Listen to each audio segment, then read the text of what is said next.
Bismillahirrahmanirrahim. Assalamualaikum warahmatullahi wabarakatuh. Alhamdulillah, alhamdulillahilladzi anzala as-sakinata fi qulubil mu'minin liyazdadu imanan ma'a imanihim.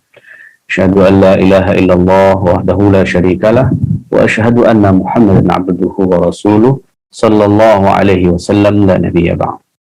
Allahumma salli wa sallim wa barik ala sayyidina Muhammadin wa ala alihi wa ashabihi ajma'in.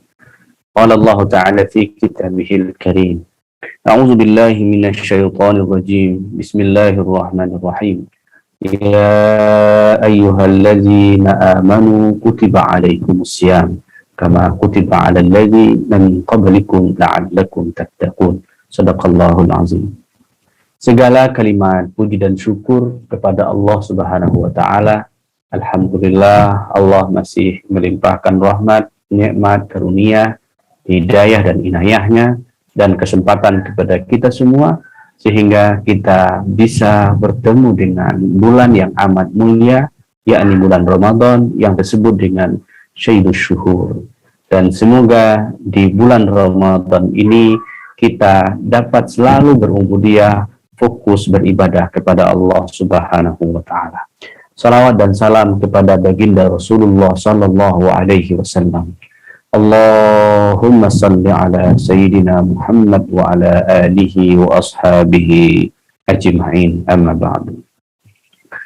Para pemirsa Tarbiyah Perti dimanapun berada, pada kesempatan ini kita akan membincangkan puasa.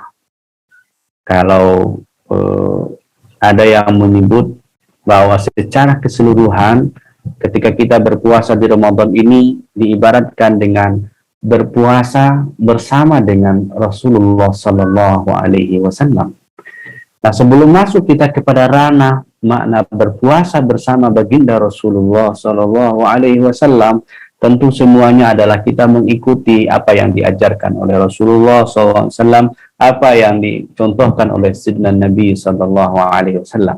Sebelum masuk ke ranah itu, karena kita masih di awal-awal, semestinya setiap tahun, setiap kali datang Ramadan, maka ibadah kita itu selalu naik dan selalu meningkat, artinya kita tidak selalu berada pada level yang sama.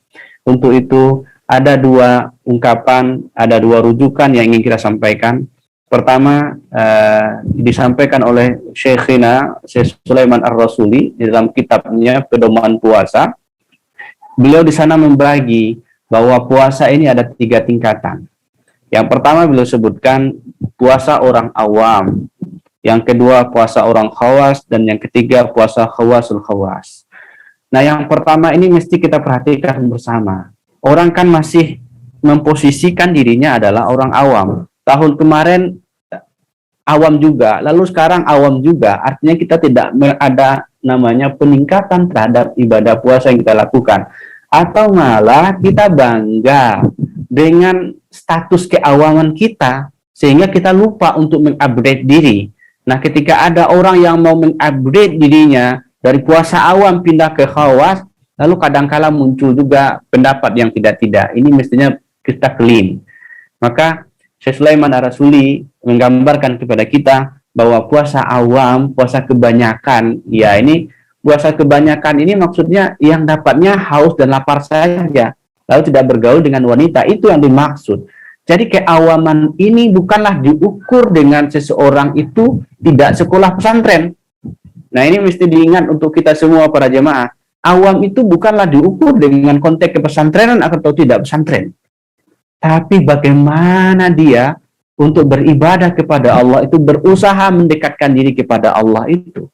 Maka supaya kita dari awam, dari kebanyakan orang bisa berubah naik tingkat kepada khawas, maka di sana ada ranahnya qalbu. Ada ranah qalbu di situ. Menahan anggota tubuh. Kalau Syekh Sulaiman Ar-Rasuli menyebutkan dengan menahan anggota tubuh dari segala kesalahan. Menahan mata, mempuasakan mata, tidak melihat kepada hal yang menjorokkan, menahan telinga untuk tidak mendengarkan perkataan-perkataan yang tidak benar, atau bahkan gunjingan-gunjingan yang tidak benar, atau fitnah-fitnah yang tidak benar, begitu juga mulut. Tapi sekarang yang paling parah itu adalah bukan mulut, bukan lisan, tapi yang paling parah itu adalah jari-jari ini. Jari-jari ini sudah sangat parah sekali. Ini mewakili semuanya. Lebih jahat pula jari ini pada lisan. Dia tulis hal yang tidak benar, sehingga tersebarlah kabar-kabar hoax. Dan semoga Ramadan ini tidak ada di antara kita menyebarkan kabar hoax dan menerima hoax-hoax lainnya. Hindari itu, tahan diri untuk itu. Ini maksud yang ingin disampaikan oleh Syekh Sulaiman Ar-Rasuli. Dan yang ketiga, beliau katakan puasa khawasul khawas. Beliau katakan bahwa makna puasa khawasul khawas, di sini beliau katakan bahwa menahan diri untuk mengingat selain Allah. Artinya apa? Setiap hari kita itu selalu bersama dengan Allah. Tidak boleh yang lain. Tidak boleh kita ingat makhluk lainnya. Apalagi kita sekelas gunjing-gunjing di Facebook, sekelas share, sekelas adu-adu domba. Sehingga umat ini terlena dengan adu domba. Dan bahkan umat ini kadang lupa mendapatkan sanad yang munqati' lebih utama baginya daripada mendapatkan sanad yang muttasil. Ini sangat berbahaya. Seiring dengan apa yang dikatakan oleh Syekh Sulaiman Ar-Rasuli, jauh hari sebelumnya adalah Sidi Syekh Abdul Qadir Jilani itu telah membagi puasa itu terhadap 3 hal. Syekh Abdul Qadir Jilani membaginya kepada yang pertama puasa syariat, yang kedua puasa tariqah, dan yang ketiga adalah puasa hakikat. Puasa syariat adalah menahan diri dari makan dan minum, lalu bercampur dengan istri. Dan itu adalah yang seirama dengan puasa awam dalam perspektifnya Syekh Sulaiman Ar-Rasuli. Yang kedua puasa tariqah. Puasa tariqah ini adalah menahan anggota tubuh dari hal yang diharamkan, yang dilarang, yang berbau kepada kemaksiatan kolbu. Seperti ujub, riya, kemudian busuk hati, dan macam-macam. Kolbu itu sibuk dia dengan yang lain. Ini yang mesti dipuasakan. Yang ketiga kata beliau, shaumul hakiki, puasa yang hakiki, yaitu menahan kolbu dari cinta selain Allah. Artinya cintanya hanya kepada Allah. Ini berbareng dengan apa yang disebut oleh Syekh Sulaiman Ar-Rasuli dengan puasa khawasul khawas. Maka kita berharap, teman, bahwa ibadah puasa kita ini sudah mulai meningkat ke arah sana. Coba, orang yang berpuasa dengan penuh rasa cinta, maka dia akan nikmat dalam puasanya. Maka di sini perlu kita sebut dengan ma'rifatus saum. Mesti kita bermakrifat dengan saum.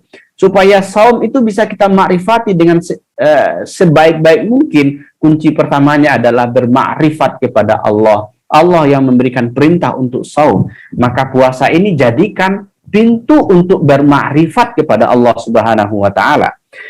Kalau kita kembali kepada tema yang disampaikan oleh tim tadi itu, bahwa Ramadan bersama Rasulullah itu di Ramadan ini adalah ma'rifatnya naik kepada Allah, ma'rifatnya meningkat kepada Allah, kalbunya selalu berkoneksi dengan Allah Subhanahu wa Ta'ala. Maka jangan lagi kasih ruang dalam diri, dalam kalbu ini, atau bahkan dalam anggota tubuh kita ini untuk hal-hal yang mengurangi ibadah puasa kita.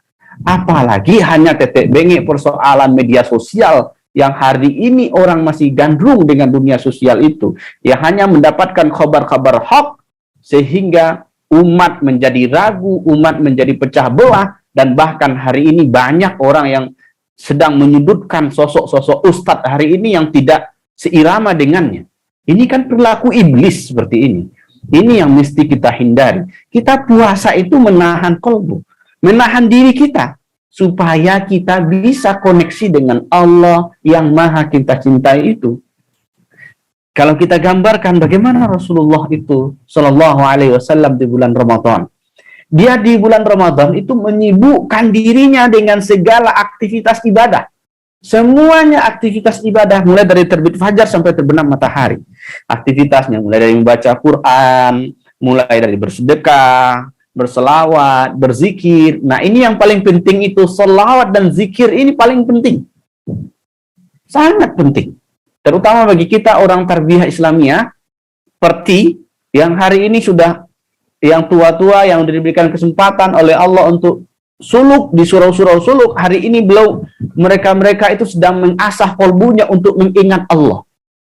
Dia menyendiri dengan Allah. Dia bercoba hanya dia saja dengan Allah, face to face dengan Allah. Maka kita berharap buya-buya kita, umi-umi kita, lalu jamaah kita yang hari ini sedang melakukan ibadah suluk di majelis-majelis suluk, kita doakan agar mereka konsisten dan selalulah berzikir kepada Allah. Dan kita berharap kita yang tidak suluk ini, yang tidak ikut ke surau misalnya, bukan berarti kita tidak bisa berzikir, kita juga mesti berzikir. Karena zikir itu ada zikir bil arkan, ada zikir bil jawarih, ada zikir bil lisan, ada zikir bil qalb. Nah, harapan kita puasa itu mengingatkan diri kita kepada Allah Subhanahu wa taala. Maka esensi makna yang muncul ketika Rasulullah SAW menggambarkan tentang puasa itu adalah bagaimana berpuasa bersama Rasulullah itu adalah beliau selalu bersama dengan Allah, selalu mengasihani, selalu bersedekah, selalu berinfak, dan lain-lain kita sudah banyak tahu semuanya. Maka harapan kita para pemirsa yang dirahmati oleh Allah, kembalilah kita untuk membaca dan untuk memahami Ma'rifatus Siyam atau Ma'rifatus Shaum. Ada buku sederhana yang ditulis oleh Syekh Sulaiman Ar-Rasuli, judulnya adalah Pedoman Puasa, yang sekarang mungkin sudah bisa di-share ya oleh kita semua. Itu sudah disiapkan oleh Ustaz Dr. Zulkifli MA. Insya Allah itu bisa dibagi, dan minta tolong kepada admin dibagi ini kepada jemaah-jemaah tarbiyah Islamiyah, dan semoga ibadah puasa kita ke depan itu semakin hari semakin meningkat. Hindari untuk berprasangka buruk, hindari untuk menebar informasi hoax, karena kita yang disebut dengan tradisi tarbiyah Islamiyah itu tarbiyah berarti suka bertabayun, maka tabayunlah segala hal, lalu tahan dirilah untuk tidak men-share apapun yang tidak kita ketahui. Lebih baik kita diam saja, tawakuf, daripada kita ikut pula menyebar hal-hal yang tidak benar. Kemudian akhir dari penyampaian kita ini, semoga puasa kita tahun ini meningkat, yang dari sebelumnya pada level awam, lalu meningkat kepada level khawas, atau dalam bahasa Syekh Abdul Qadir Jilani dengan disebut dengan istilah puasa tariqah.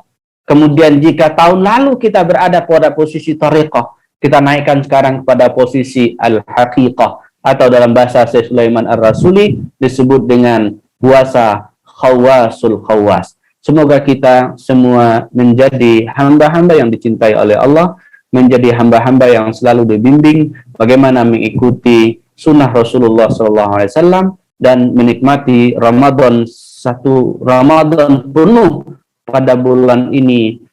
Indahnya Ramadan, sebagaimana indahnya Ramadan ketika Sayyidina Nabi SAW masih ada. Dan semoga setiap hari apa yang dirasakan oleh Sayyidina Nabi itu juga dirasakan oleh kita, bagaimana indah dan damainya bersama dengan Allah Subhanahu wa taala. Perbanyak istighfar, perbanyak berselawat, dan mari kita perbanyak berzikir kepada Allah Subhanahu wa taala. Allahumma yassir lisanana bi dzikri la ilaha illallah wa zayyin qulubana bi dzikri Allah Allah Allah. Billahi taufik. Wassalamualaikum warahmatullahi wabarakatuh.